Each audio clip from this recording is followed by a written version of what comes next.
বান্দরবান জেলা শহরের সড়কগুলো এখন যেন জনভোগান্তির প্রতিচ্ছবি। উন্নয়নের কাজের নামে খুঁড়ে ফেলে রাখা হয়েছে বিভিন্ন সড়ক।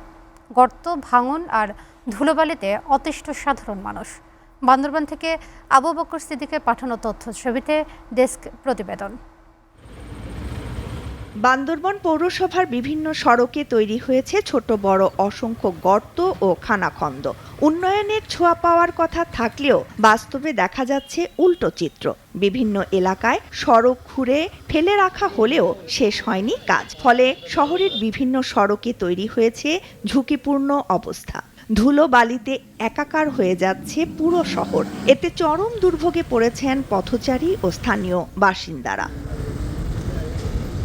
জেলা সদরের বান্দরবান সরকারি কলেজ, সদর হাসপাতাল, গণপূর্ত বিভাগ, পৌর পানি সরবরাহ কেন্দ্র, উন্মুক্ত বিশ্ববিদ্যালয়, শিশু পরিবার সড়ক, বনরূপা পাড়া, স্টেডিয়াম এলাকা ও হাফেজ ঘোনা এলাকার সড়কগুলোর বেহাল অবস্থায় সবচেয়ে বেশি দুর্ভোগ পোহাতে হচ্ছে স্কুলগামী শিক্ষার্থী, কর্মজীবী মানুষ ও রোগীদের। আমাদের ভাঙা রাস্তা দিয়ে স্কুলে যেতে আসতে কষ্ট হয়। এখানে বিভিন্ন সময় গাড়ি ঘোড়া অ্যাক্সিডেন্ট করতেছে, দুর্ঘটনার শিকার হচ্ছে, যারা বাইক চালাচ্ছে, বড় ট্রাক চালাচ্ছে। গর্ভবতী মহিলা বলেন, ছোট বাচ্চা কাচ্চা বলেন, রাস্তাঘাটে যাওয়ার সময় রাত্রে অনেক বেশি আমাদের কষ্ট হয়ে যায়। এদিকে পৌরসভার বিভিন্ন সড়কের বেহাল অবস্থার কথা স্বীকার করে দ্রুত সংস্কারের আশ্বাস দিয়েছেন পৌর প্রশাসক।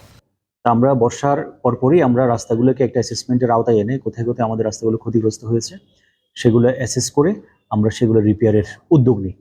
এবং আমাদের ইতিমধ্যেই বান্দরবান পৌরসভার বেশ কয়েকটি রাস্তা কিন্তু আমাদের নতুন করে কার্পেটিং হবে, ব্লক হবে, সেগুলো খুব দ্রুতই টেন্ডারে যাবে। স্থানীয়দের আশঙ্কা, দ্রুত সড়ক সংস্কার না করা হলে বর্ষা মৌসুমে পরিস্থিতি আরও ভয়াবহ হয়ে উঠবে।